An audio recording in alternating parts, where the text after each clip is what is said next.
दिल्ली में विधानसभा की 70 सीटों के लिए चुनाव प्रचार का शोर आज शाम 5 बजे थम जाएगा।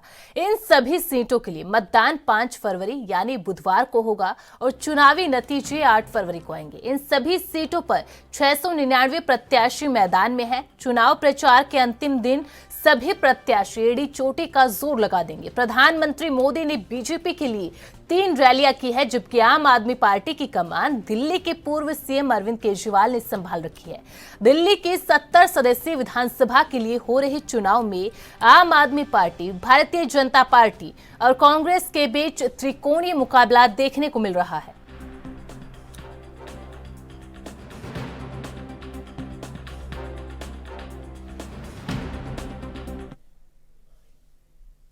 हमारे संवाददाता अंबुज उपाध्याय इस खबर पर ज्यादा अपडेट के साथ लाइव जुड़ चुके हैं। अंबुज, आज दिल्ली चुनाव के प्रचार प्रसार का शोर थम जाएगा, ऐसे में आज कितने बड़े दिग्गज नेता तीनों ही पार्टियों के दिल्ली के चुनावी रण में दिखाई देंगे?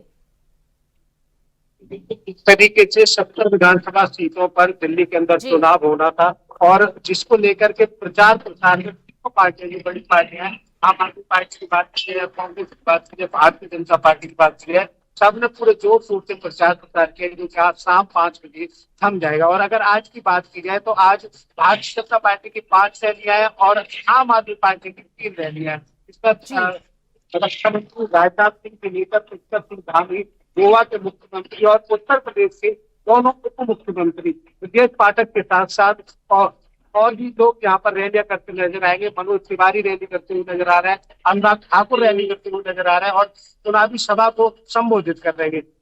जी बिल्कुल अंबुज, देखिए अगर आम आदमी पार्टी, तीनों ही पार्टियों की बात कर ली जाए, क्योंकि अब की बार का जो मुकाबला है वो त्रिकोणीय मुकाबला है। आम आदमी पार्टी शुरुआत से ही, जब लोकसभा चुनाव खत्म हो चले थे, उसी दौरान से अपनी तैयारियों में जुट गई थी और बीजेपी भी लगातार इसी तरीके से झुग्गी झोपड़ियों में जाकर एक तरीके से मिशन चलाया था।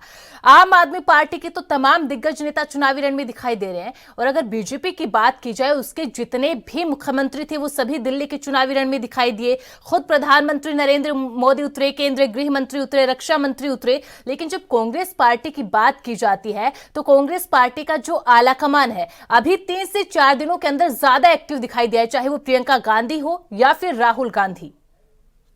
जी बिल्कुल, जिस तरीके से राहुल गांधी के द्वारा और प्रियंका गांधी के द्वारा अंतिम समय में आकर के चुनाव प्रचार की जो बागडोर संभाली है, उसमें कल की अगर बात की जाए तो सीमापुरी और भागलपुर में प्रियंका गांधी ने चुनाव की बागडोर संभाली और वहीं राहुल गांधी चुनावी रैली और सभाओं को संबोधित कर सकते।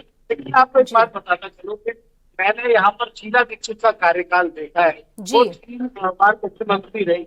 उस समय पर जो दिल्ली के अंदर चुनाव होते थे वो बहुत शांतिपूर्वक तरीके से, तो प्रचार इस बार इस चुनाव में देखने को मिल रहा है वैसा लगभग 5 विधानसभा के चुनाव मैंने दिल्ली के अंदर देखे हैं, मुझे देखने के लिए नहीं मिला है।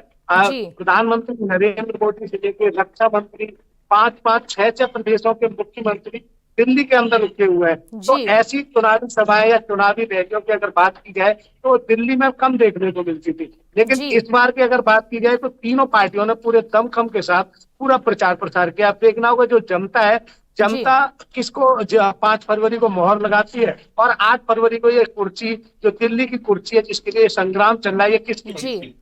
बहुत बहुत शुक्रिया अंबुज तमाम जानकारी देने के लिए।